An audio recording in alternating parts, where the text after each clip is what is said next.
네, 이제 4장입니다. 4장은 지구랑 달에 대해서 적어놓은 내용이 많은 것 같아요. 지구와 달의 직권, 그리고 대기권, 외권까지 어떤 특징이 있고 뭐 이걸 물리식으로 풀어서 쓰면 이렇다, 이런 내용들이 많은 것 같습니다. 그래서 오늘은 이 지구와 달의 직권과 대기권과 외권에서 발생하는 뭐 물리적 과정들 같이 한번 풀어보도록 할 거예요. 직권 먼저 볼게요. 직권에서 나오는 이제 내용이 정역학 평형입니다. 정역학 평형. 정역학 평형이 굉장히 기초적이면서도 중요한 내용이기 때문에 꼭 다루고 가려고 했었어요. 이게 의미하는 바가 뭐냐? 자, 어떤 각층이 있다고 했을 때 지하 깊은 곳이나 뭐 대기권이나 상관이 없어요. 층이 있다고 했을 때 아래로 잡아당기는 중력, 아래로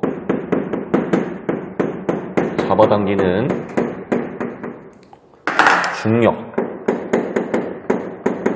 이것과 물질이 위로 미치는 물질이 이번에는 위로 미치는 압력에 의한 힘, 압력에 의한 힘이라고 하는 게 더 정확한데 일단 편의상 이렇게 쓰도록 하겠습니다. 이 둘이 평형을 이루고 있다, 같다 라고 하는 것이 바로 정역학 평형이죠. 그래서 지구의 내부에서 먼저 저 정역학 평형을 살펴보려고 해요. 자, 이렇게 지구가 있습니다. 지구의 반지름을 R이라고 한번 써볼게요. 그리고 지구 내부에 중심으로부터 스몰 r만큼 떨어져 있는 이 거리, 이 거리,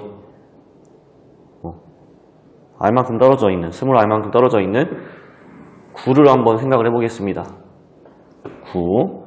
자, 저 구에, 지구 내부에 있는 구에 껍질의 일부를 좀 떼어가지고 옆으로 한번 가져와 볼게요. 껍질의 일부를 떼어와 보겠습니다. 껍질. 얇은 껍질이에요. 아주 얇은 껍질. 그래서 이 두께를 델타 R이라고 할 거고요. 그리고 여기에 있는 면적은 A라고 할 거고, 이 껍질의 바닥에서 위로 미는 압력, 그것을 P2라고 할 거고, 이 껍질의 제일 윗부분, 지붕에서 위로 미는 압력을 P1이라고 하겠습니다. 그럼 P1이랑 P2 중에 누가 더 클까요? 당연히 P2가 더 크겠죠. 왜냐하면 중심부로 갈수록 압력은 더 세질 거니까. 그럼 이 상황에서 한번 이 껍질, 이 작은 껍질에 미치는 중력을 한번 구해보도록 할게요. 중력을 한번 먼저 구해볼게요. 중력 FG는 MA인데 여기에서 M은 이 껍질에 질량이 되어야겠죠. 질량은 밀도 곱하기 부피로도 나타낼 수가 있죠. 그럼 밀도를 먼저 이렇게 써줄게요. 근데 이 밀도가 깊이에 따라서 다르잖아요. 그래서 R에 대한 함수다. 이렇게 써주고, 부피는 이 껍질의 부피, 면적 곱하기 높이를 해주면 되겠죠. A 곱하기 델타 R이다. 이게 바로 이 질량 M이었고, A, 가속도는 어떻게 구하냐? 가속도는 이 껍질에 가해지는 중력 가속도겠죠. 중력 가속도 R제곱분의 GM 이렇게 나타내 줄 수가 있겠습니다. 여기에서 R제곱분의 GM은 R에서의 중력 가속도 GR로 이렇게 나타내 줄 수가 있겠죠. 그리고 하나 또 중요한 거, 여기에 있는 이 M은 어떤 질량일까요? 지구 전체의 질량? 아니면 지구 내부에 있는 반지름의 R인이 9의 질량? 1번 지구 전체의 질량일 것이다. 2번 지구 내부에 있는 반지름이 R인 9의 질량일 것이다. 2번이 정답이죠. 9의 질량입니다. 왜냐하면 이렇게 지구가 있고 그 내부에 반지름이 R인 9가 있다고 해볼게요. 그러면 이 9면 위에 있는 한 점이 있습니다. 이 점을 지구 내부에 있으면서 저 9의 바깥쪽에 있는 저 껍질이 잡아당기는 힘이 작용하고 있겠죠. 만유 인력이 작용하고 있을 겁니다. 그럼 분명히 중력의 영향을 받는 거 아니야? 근데 왜 여기에서는 이 M을 안쪽에 있는 9만 넣어주는 거야? 전체를 넣어줘야지. 결론부터 얘기하자면 이 바깥쪽에 있는 이 노란 부분은 결국에 다 상쇄가 됩니다. 무슨 말이냐? 이쪽에서 이 점을 잡아당기는 중력 가속도랑 그 반대편에서 이 점을 잡아당기는 중력 가속도의 크기가 같아서 이쪽으로 잡아당기고 저쪽으로 잡아당겨. 그 힘의 크기가 같으면 R자임은 0이 되겠죠. 결론은 다 상쇄된다는 겁니다. 이걸 이제 간단하게 한번 알아보려고 해요. 그 원리를 조금 정석은 아니고 가라로 좀 알아보도록 하려고 합니다. 자, 이렇게 선을 쭉 그어서 이쪽에 있는 면을 한번 가져와 볼 거고요. 이 지구 껍질에 있는 얇은 껍질을 하나 뜯어와 볼 거고, 이쪽에 있는 얇은 껍질도 한번 뜯어와 보려고 합니다. 가져와 볼게요. 그려보면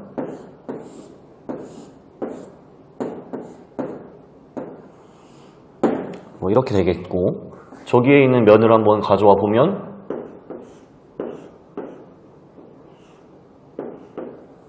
이렇게 되겠죠. 자, 그랬을 때 이 둘의 점으로부터의 거리를 한번 보려고 합니다. 거리. 여기가 A라고 했을 때 여기도 뭐 A라고 칩시다. 그리고 여기를 B라고 했을 때 여기도 B라고 칠게요. 자, 그러면 이 껍질이 저 점을 잡아당기는 이쪽에 있는 점을 잡아당기는 중력 가속도, 여기에서는 A제곱분의 GMA, 이 껍질의 질량을 MA라고 한번 해볼게요. 얘는 MB. 자, 저 위에 있는 작은 껍질이 저 점을 잡아당기는 중력 가속도 B제곱분의 GMB일 겁니다. 자, 그러면 이 질량을 한번 나타내보자. 다른 식으로. 어떻게 나타내냐? 당연히 얘도 마찬가지로 밀도 곱하기 부피로 나타내줄 수가 있겠죠. 밀도는 둘이 같을 거예요. 왜냐하면 같은 껍질상에 있으니까 부피만 알고 있으면 됩니다. 이제 부피도 이 두께는 같겠죠. 두께 DR이라고 치면 두께도 같을 거고, 둘이 다른 점은 면적이에요. 면적. 여기를 AA라고 해보고 여기는 AB라고 할게요. 면적을.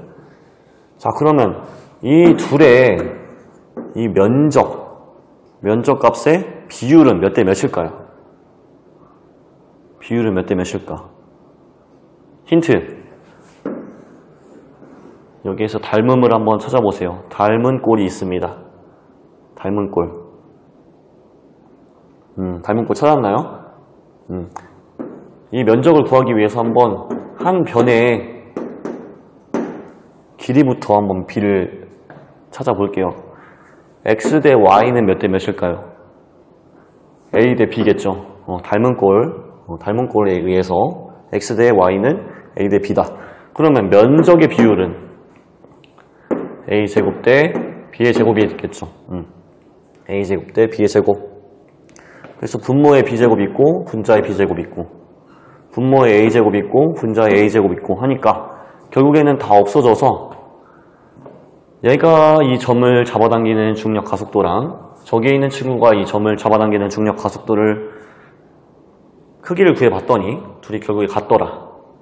둘이 같으니까 한 친구는 이쪽으로 잡아당겼었고 한 친구는 저쪽으로 잡아당겼었는데 이게 같아 버리니까 알짜임은 0이 된다.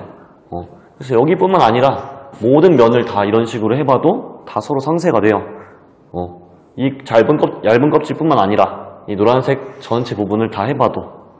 그래서 결론은 여기에 있는 점에 영향을 주는 이 중력, 가속도, 거기에 포함되어 있는 이 질량은 안쪽에 있는 구만 계산하면 된다는 거죠. 아이고, 결론이 났네요. 자, 일단 이렇게 하고, 자, 너무 딴 길로 빠졌나? 그 다음에는 이제 압력을 한번 구해봐야죠. 압력. 일단은 압력 차에 의한 힘을 구해줘야 되니까 델타 P를 넣어줘야겠죠. 그리고 압력에 무엇을 곱해줘야 힘이 나올까요? 압력에 면적을 곱해줘야 힘이 나오겠죠. 왜냐하면 압력이라는 것 자체가 단위 면적당 힘이니까 면적을 곱해줘야 돼요. 면적은 A였습니다. 이게 바로 압력에 의한 힘이에요. 자, 근데 델타 P, R이 커짐에 따라 P가 달라지는 거니까 R이 커짐에 따라 바깥쪽으로 이렇게 감에 따라 P가 달라지는 거니까 이 P는 나중 P가 P1이 될 거고 처음 P가 P2가 되겠죠. 더 안쪽에 있는 게 처음이니까 바깥쪽으로 갈수록 나중이니까 이런 식으로 되겠죠. 근데 이거 아까 뭐라고 했어요? 이거 아까 P1이 P2보다 작으니까 음수가 되겠네요. 그러면 여기에다가 마이너스를 붙여줘야 이 둘이 같다고 등식을 놓을 수가 있겠습니다. 그래서 A 델타 P는 마이너스 로 R A 델타 R R제곱분의 GM 이렇게 놓고 A는 없어지고 양변에 뭐를 해줄까? 델타 R로 한번 나눠볼게요. 양변을 델타 R로 R P 빼기 로 R R제곱분의 GM 이런 식으로 그리고 만약에 델타 R이 거의 0에 수렴한다면 dP dR은 마이너스 로 R R제곱분의 GM 이런 형태의 정력학 방정식이 만들어지게 되겠습니다. 정력학 방정식 이렇게 만들어질 거예요. 그래서 본격적으로 이걸로 이제 한번 이 전체 중심의 압력을 한번 구해보려고 해요. 중심 압력 구하기 한번 해보려고 합니다. 자, 아까 얘기했듯이 이 M은 안쪽에 있는 구의 질량이라고 했죠. 그러면 밀도 곱하기 부피로 나타내 줄 건데 밀도를 그냥 평균 밀도로 이렇게 적어보도록 하겠습니다. 밀도 곱하기 부피 4파이 R 세제곱 이렇게 나타내 주도록 하겠습니다. 그래서 이거를 한번 여기에 대입해 볼게요. 여기에다가 대입해 보면 여기 대입해 볼 거고 여기에 있는 밀도도 그냥 평균 밀도로 바꿔서 정리를 해 보도록 하겠습니다. dP dR은 마이너스 평균 밀도 곱하기 R제곱분의 G 곱하기 평균 밀도 3분의 4 파이 R의 세제곱이다. 자, 그래서 양변에 이제 dR을 곱해서 얘를 이쪽으로 옮겨버리겠습니다. dP 마이너스 평균 밀도의 제곱 그리고 G R제곱이 여기서 없어지고 3분의 4 G R D R 이런 식으로 되겠네요. 그래서 이걸 한번 이제 적분을 해볼게요. 어떻게 적분할 거냐? 지구 중심부부터 표면까지, 지구 중심부부터 표면까지 한번 적분을 해볼게요.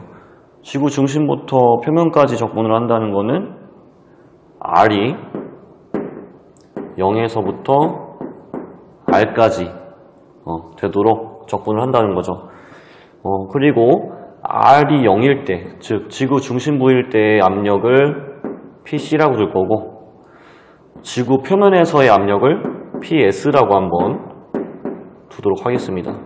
이런 식으로 이렇게 두고 적분을 한번 해볼게요. PC 중심부부터 PS 표면까지, 뒤에 P는 마이너스 3분의 4 평균밀도의 제곱 G 인테그럴 0부터 라지 R까지 R dr.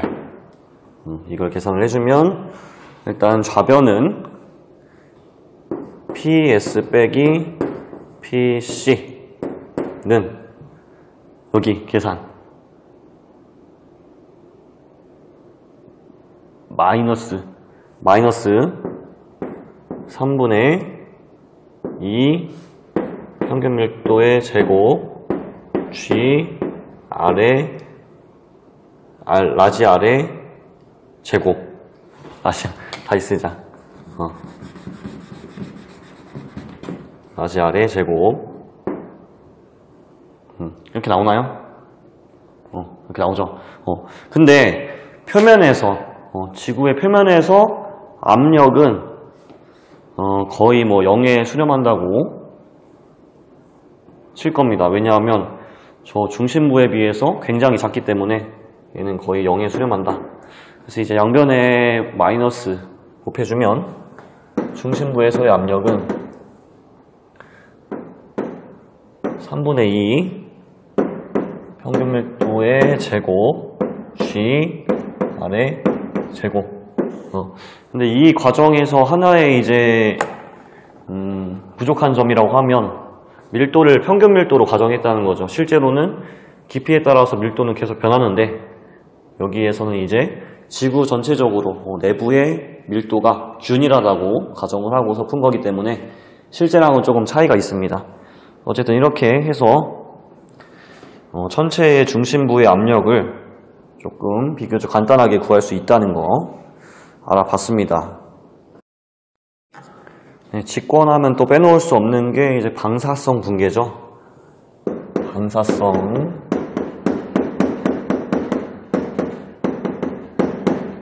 붕괴.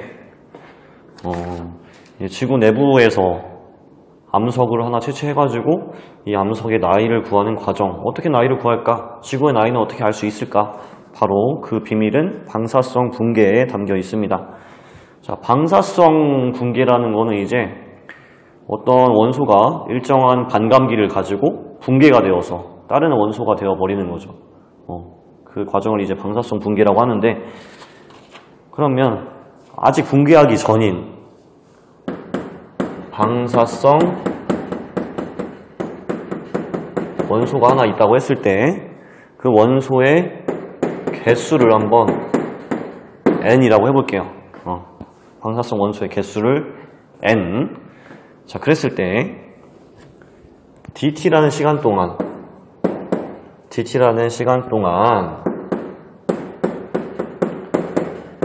붕괴가 되는 원소의 개수를 람다 n이라고 한번 해보겠습니다. 람다라는 거는 이제 붕괴 상수로 둬서 이렇게 적어보도록 하겠습니다. dt 동안 붕괴되는 원소의 개수는 람다 n이다. 그러면 단위 시간 동안 방사성 원소의 개수가 변화하는 양이라고 한다면 dt 동안 이만큼씩 줄어든다는 거니까 마이너스겠죠. 개수가 줄어든다. 얼마만큼? 람다 n만큼. 당연히 이 람다는 그 원소의 종류에 따라서 다 다르겠죠. 저런 식으로 나타내 줄 수가 있습니다. 단위 시간 동안 방사성 원소의 개수 변화는 단위 시간 동안 붕괴되는 원소의 개수와 같겠습니다. 저렇게 두고 n을 이쪽으로 옮기고 dt를 우변으로 옮겨 볼게요. n분의 dn은 마이너스 람다 dt가 되겠습니다.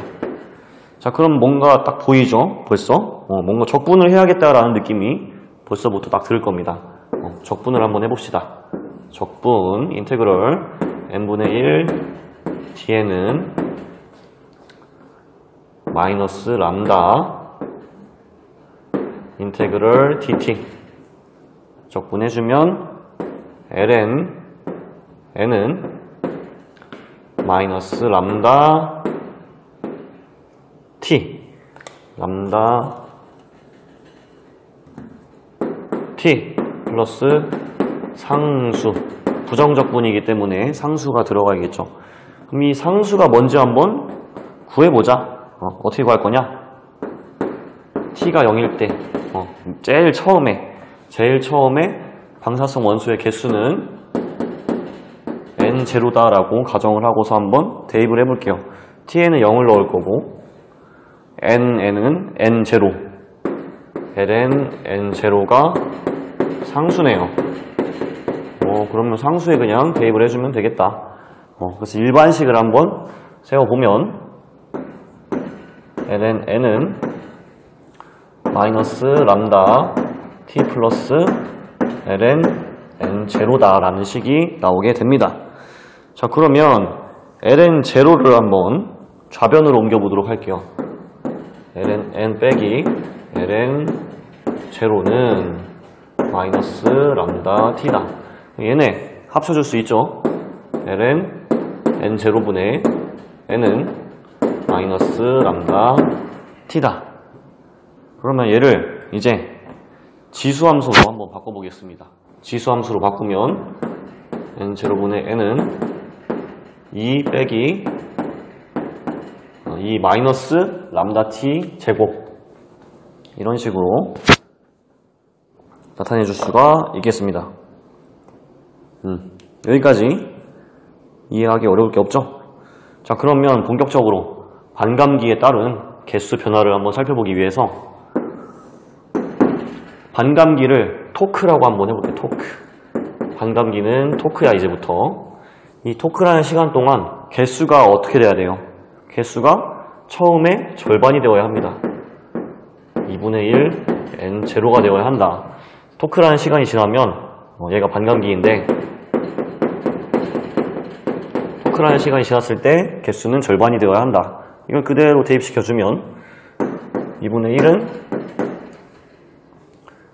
2 마이너스 람다 토크 제곱 이렇게 될 거고, 얘를 이제 조금 변형을 시켜서 2 ln 2분의 1로 바꿔주도록 하겠습니다. 자, 그러면 지수에 있는 애들끼리 같다고 두면 되겠죠. ln 2분의 1은 마이너스 람다 토크, 얘 마이너스 ln 2랑 같죠? 그럼 결국에 람다 토크는 ln 2라는 얘기고,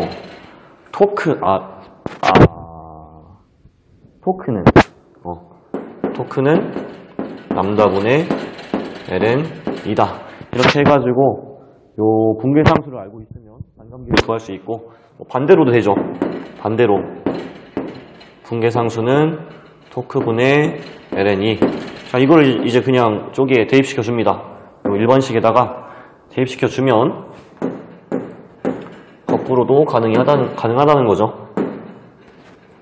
마이너스 람다 대신에 토크 ln 2 t 이런 식으로 넣어서 일반식을 만들 수도 있다라는 것입니다. 지금까지 뭐 반감기 관련된 거, 방사성 붕괴 식으로는 처음 다뤄볼 텐데 간단합니다. 네, 이제 기권으로 넘어갑니다. 대기 구조예요. 대기 구조. 먼저 몇 가지 문자를 정리하고 시작을 하네요. 로는 질량 밀도다. 단위는 뭐냐? 그램 퍼 미터 세제곱 킬로그램인가요? 킬로그램 퍼 미터 세제곱 이렇게 나타내고, N이라는 것은 개수 밀도다.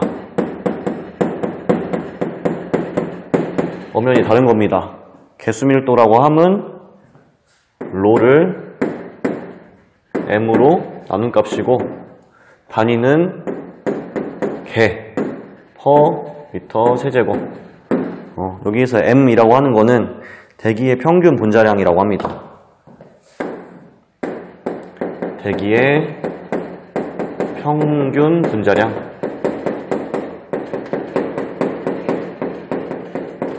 이걸로 나누면 이제 개수 밀도가 된다는 것이겠죠. 자, 근데 여러분 그 책에 보니까 또 P는 NKT. 뭔가 어디서 많이 본 것 같으면서도 조금 생소한 식이 나옵니다. 이상기체 방정식인데, 여러분이 보통 알고 있는 방정식은 PV는 nRT라는 식일 거예요. P는 압력, V는 부피, 그리고 N이 몰수,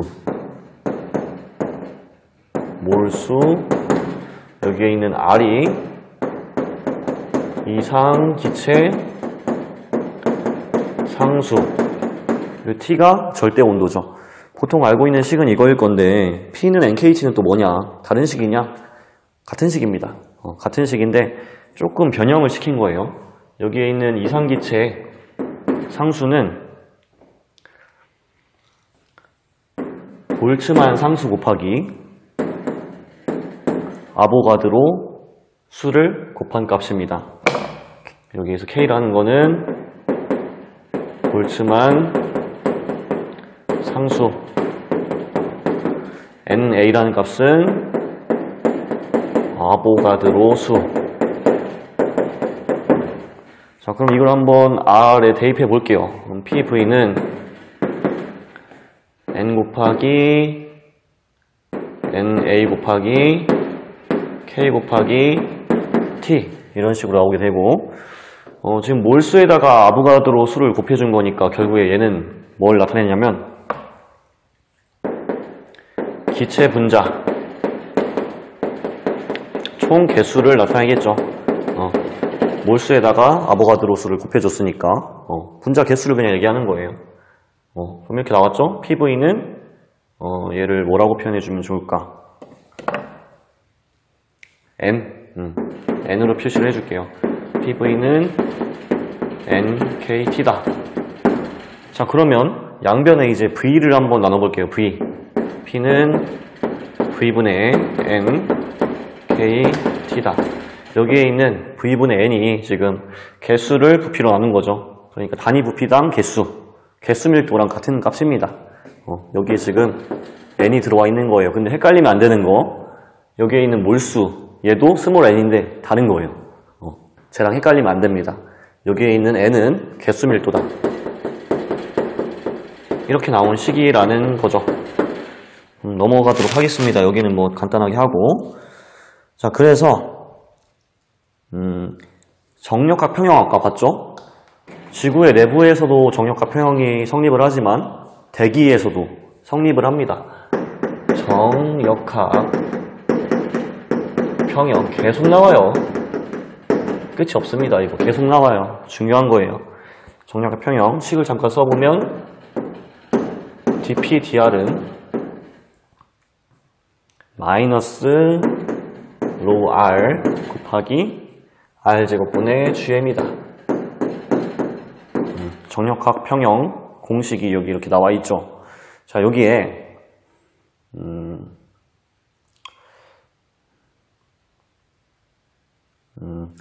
이 로, 저 밀도를 다른 걸로 한번 바꿔보려고 해요. 어떻게 바꿀 거냐? 여기에 아까 P는 NKT라는 식이 있었죠. P는 NKT. P는 NKT라는 식이 있는데 어디다 써볼까? P는 NKT라는 식이 있었는데, 자, 이 n이 아까 개수 밀도라고 했었고 다른 식으로 나타내면 n분의 로우라고 했어요. 바꿔볼게요. n분의 로 kt로 그러면 로는 kt분의 mp 그럼 얘를 한번 여기에다가 대입을 시켜 보겠습니다. 저기다 그대로 대입을 한번 시켜 보겠습니다. 그러면 dp dr은 마이너스 p 곱하기 kt분의 m 곱하기 r제곱분의 gm이다. 이렇게 나올 거고 r제곱분의 gm은 아까 봤듯이 중력 가속도예요. R에서의 중력 가속도 이렇게 표현을 해주도록 하겠습니다. 그러면 이제 양변에 dr을 곱하고 p로 나눠볼게요. dr을 곱하고 p로 나눠보면 p분의 dp는 마이너스 kt분의 m g r dr 이런 식으로 식이 만들어지겠죠. 자, 그래서 이걸 이제 적분을 해줄 건데 어떻게 적분을 해줄 거냐? 조건이 중요하죠. R0부터 R까지 적분을 해줄 겁니다. R0부터 R까지 특정 위치, 처음 위치 R0부터 나중 위치 R까지 적분을 해줄 거고요. 이 동안 R0부터 R까지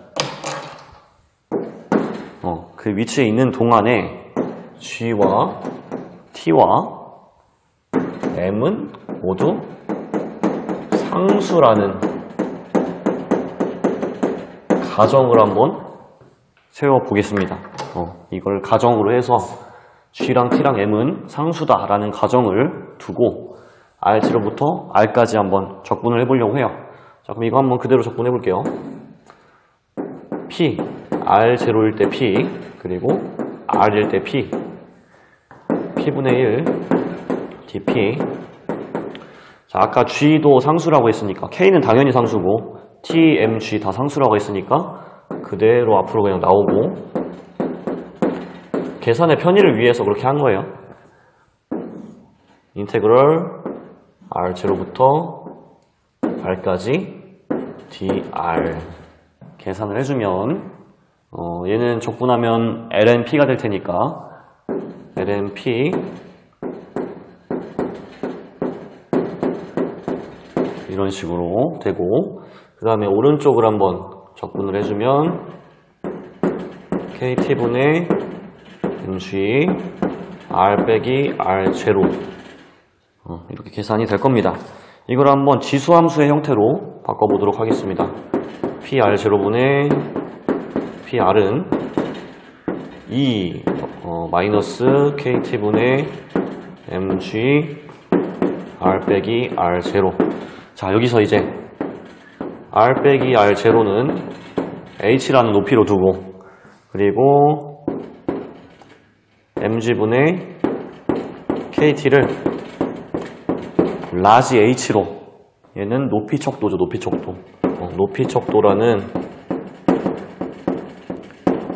문자로 한번 바꿔보도록 하겠습니다. 그럼 이걸 정리하면 얘는 어떻게 되냐?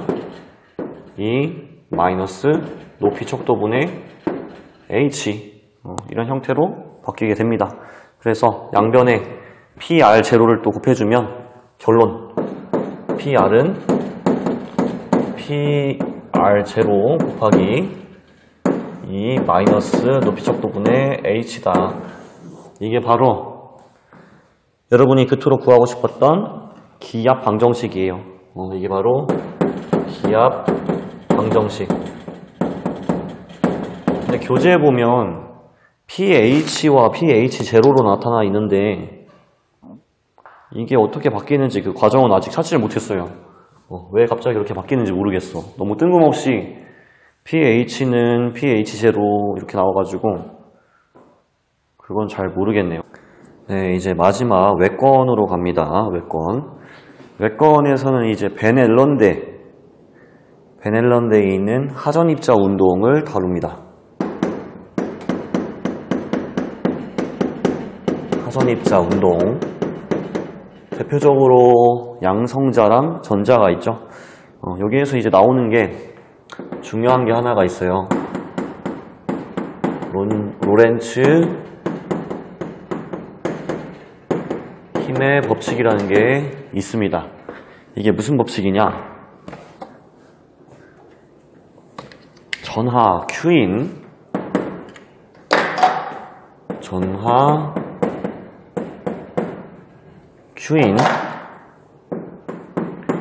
입자가 세기 B인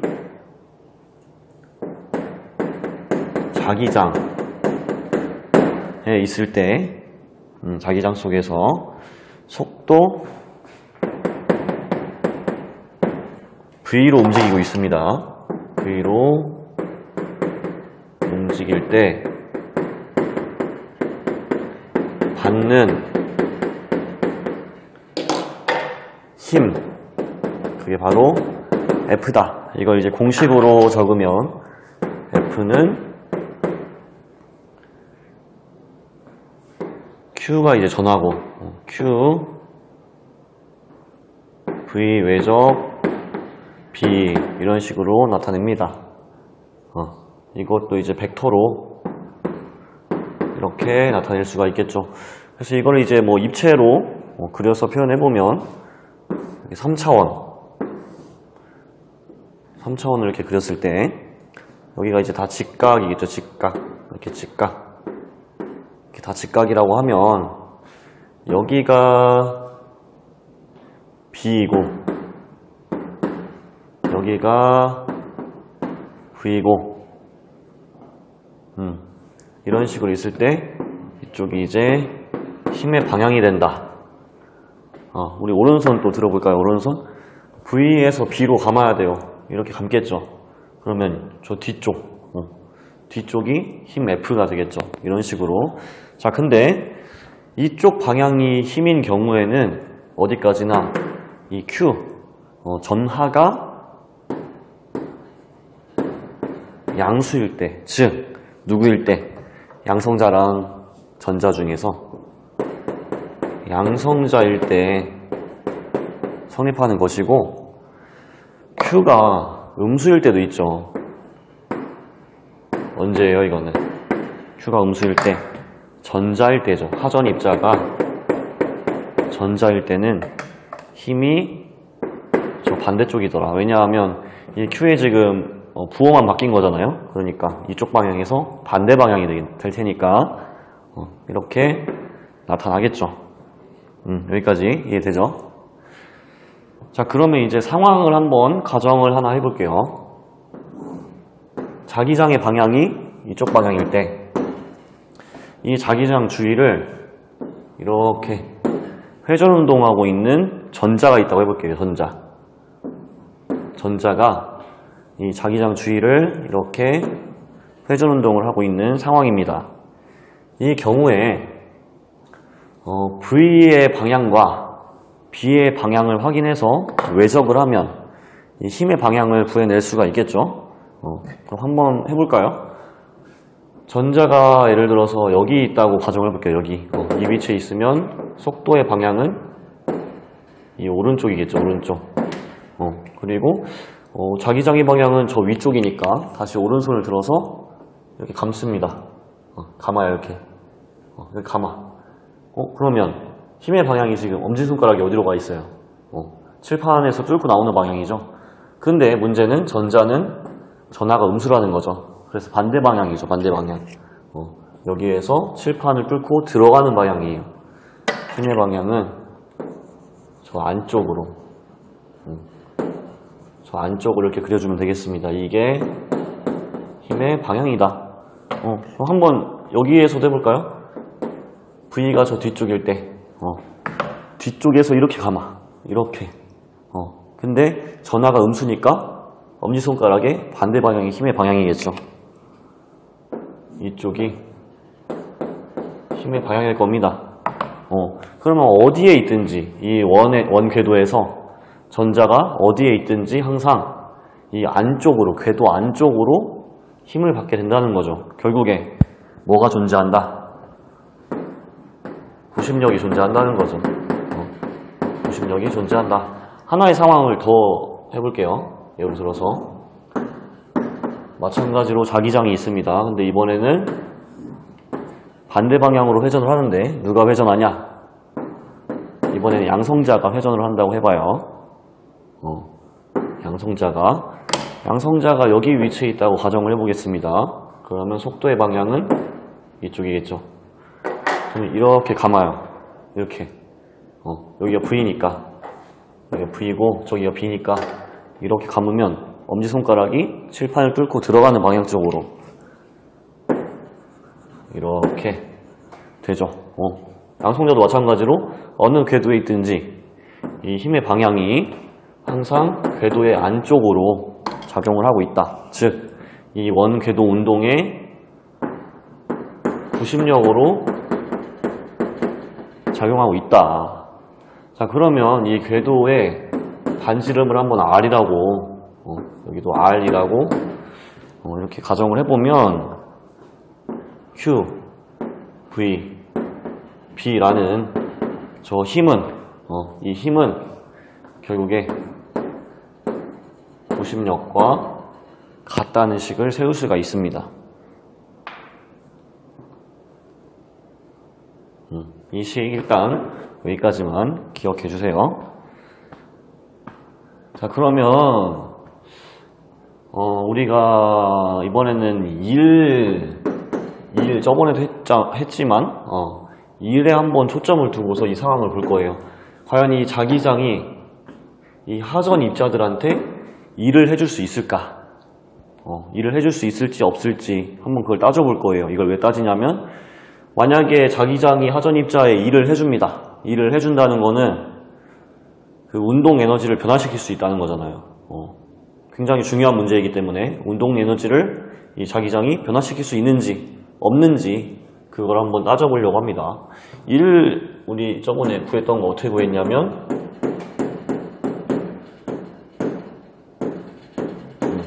일은 이렇게 구합니다. 힘 곱하기 그 힘이 이동시킨 거리, 그걸 일이라고 하죠. 저렇게 구합니다. 자, 근데 이 dr 벡터는 다르게 좀 바꿀 수가 있어요. 이 원궤도 운동을 위에서 한번 본다고 생각해 볼게요. 위에서. 그러면 이게 위치 벡터, 그리고 속도의 방향은 이렇게 되겠죠. 그리고 이 위치 벡터가 나중에는 이 속도가 있기 때문에 이쪽으로 이렇게 바뀔 겁니다. 이 벡터는 r 플러스 dr로 표시해 줄 수 있겠죠. 자, 그러면 이만큼 이동한 이 거리가 바로 dr이 되겠죠. dt라는 시간 동안에 v라는 속도로 dr만큼 갔다. 이거를 식으로 표현해주면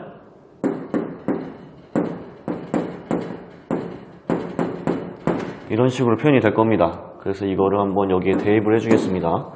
일은 F V dt 이런 식으로 나오게 될 거고, 이 둘의 방향을 한번 따져볼게요. 지금 내적이잖아요. 내적. 근데 이 둘의 방향을 보니까 V랑 F는 항상 방향이 어때요? 수직이죠. 수직일 수밖에 없습니다. 수직이에요. 수직인 두 벡터를 내적을 해준다. 그럼 이 값은 0이 될 겁니다. F랑 V는 수직이니까 0이 될 겁니다. 그래서 결론은 뭐다? 자기장은 하전 입자에 일을 해줄 수 없다. 어떤 일도 할 수 없다는 거죠. 그렇다는 얘기는 즉 운동 에너지 변화시킬 수 없다. 이거랑 같은 말이겠죠. 운동 에너지를 변화시킬 수 없다는 거죠. 여기까지 좀 이해가 될까요? 자기장에 의해서 하전 입자의 운동 에너지는 변화될 수가 없다. 자, 그럼 아까 이 식을 이용해서 이 R은 뭐다? 라는 식으로 한번 바꿔보겠습니다. R은, 정리를 한번 해보면, R은 QB분의 MV라는 식이 나와요. 이 R, 이 궤도의 반지름, 이걸 바로 우리가 이제 자이로 반지름이라고 할 겁니다. 자이로 반지름이라고 부를 거예요. 좋아. 그러면 한번 봅시다. 자기장이 기존보다 강해진 상황을 한번 가정을 해볼게요. 자기장이 기존보다 강해졌습니다.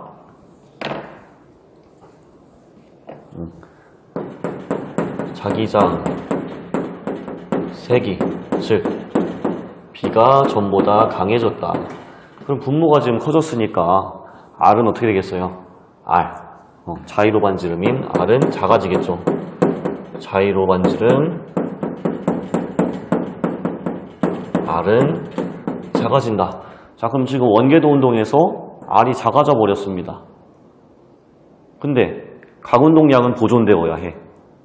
강운동량이 보존이 되려면 이 궤도 반지름이 작아졌을 때 속도가 어떻게 돼요? 속도가 빨라져야죠. 자, 봐봐요.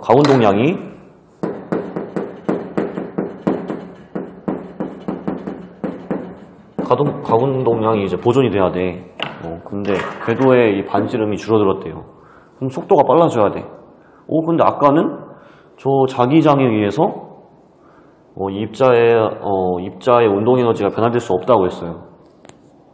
속도가 일정해야 돼. 근데 여기서 또 속도가 빨라져야 돼. 강운동량이 보존되려면. 뭔가 모순이 생기죠. 모순이 생깁니다. 이거 어떻게 해결하냐? 원래 자기장이 이렇게 있으면 입자들이 그냥 이렇게 원궤도 운동만 하는 게 아니라 이렇게 나선을 그리면서 이 자기장을 따라서 움직이게 됩니다. 그래서 이 속도의 성분을 한번 보면 자기장의 평행한 성분도 있고요. 그리고 이 자기장의 수직한 면에서 원운동을 하는 성분도 있어요. 원운동하는 성분, 그리고 자기장의 평행한 성분, 이렇게 속도가 두 가지가 있어요. 그래서 여기에서 이제 가운동량 보존을 위해서 속도가 빨라진다는 거는 이 원운동 속도가 빨라진다는 거예요. 그러면 총 속력이 일정하려면 뭐가 줄어들면 돼요? 자기장 평행한 성분이 줄어들면 되겠죠. 그래서 이렇게 자기장이 세지면 자이로 반지름이 줄어들어서 속도가 빨라져야 돼. 근데 어떤 속도가 빨라지냐면 속력이 빨라져야 되는데 어떤 속력이 빨라지냐면 이 원운동 성분. 근데 얘가 빨라졌으니까 전체적인 속력이 일정하려면 자기장이 평행한 성분은 더 느려져야겠죠. 그런 식으로 보존이 될 수 있겠습니다. V 중에서 원운동 속력은 빨라지고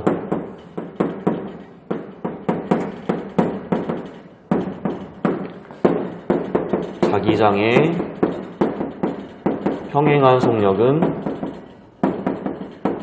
느려지게 됩니다. 왜? 입자의 총 운동 에너지는 보존되어야 하니까. 그래서 얘는 속력이 느려져야 한다. 이런 식으로 변화가 일어나게 되겠습니다. 사장도 이렇게 하고 마치도록 하겠습니다. 고대하던 왕을 찾았네. 저 천사도 하늘에서 노래 부르네.